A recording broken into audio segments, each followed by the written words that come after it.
"She's the best there is, nobody like her."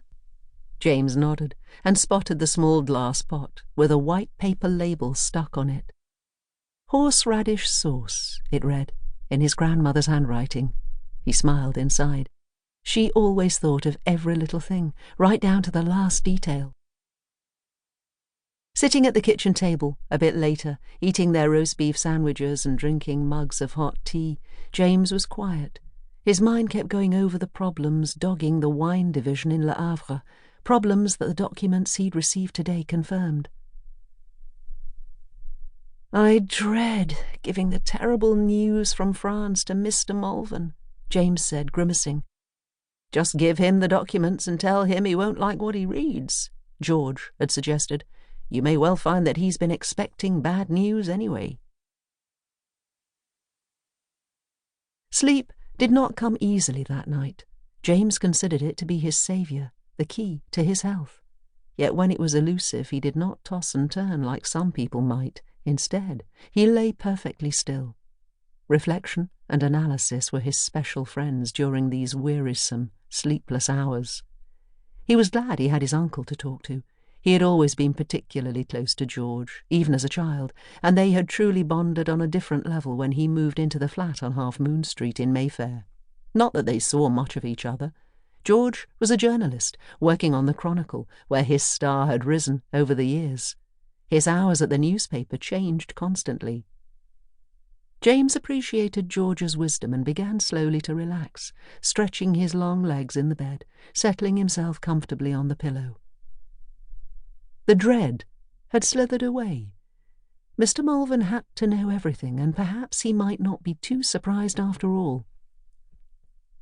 Unexpectedly, and much against his will, thoughts of Alexis Malvern, Henry's daughter, crept into his mind, and for a moment he felt a rush of emotion, a sudden desire for her.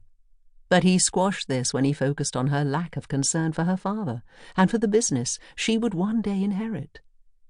He saw her continued absence as a dereliction of duty, and these thoughts damaged her image in his mind. He thought her behaviour didn't quite live up to his standards, just didn't fit the bill. Then, quite unexpectedly, Georgiana Ward came into his mind, and he wondered how she was doing. He had only ever once asked his cousin William if he had any news of her. William had shaken his head, then told him, "My mother has only heard from her once, letting her know that she was feeling better away from London fogs, that's all I know." James had remained silent at the time, not wanting to probe too hard. A small sigh escaped as he turned on his side. Whenever he thought of the older woman who had been his first lover, he realized how kind she had been to him, how much she had cared about him. One day, he thought, one day I will meet someone like her. I know I will. He also missed William, who was far away in Hull. As he fell asleep, his thoughts were only about the importance of family and friends. James sat up with a start, as if someone had shaken his shoulder. He was wide awake and the room was very bright. He blinked as he got out of bed and went over to the window.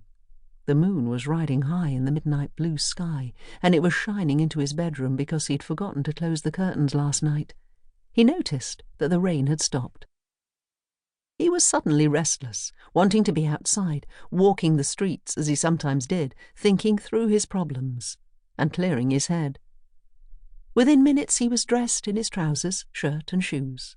He pulled on a thick jacket for warmth and slipped out of the flat quietly. All he needed was his uncle to wake up and ask where he was going at 2 a.m. His answer would have been nowhere in particular, because that was the truth.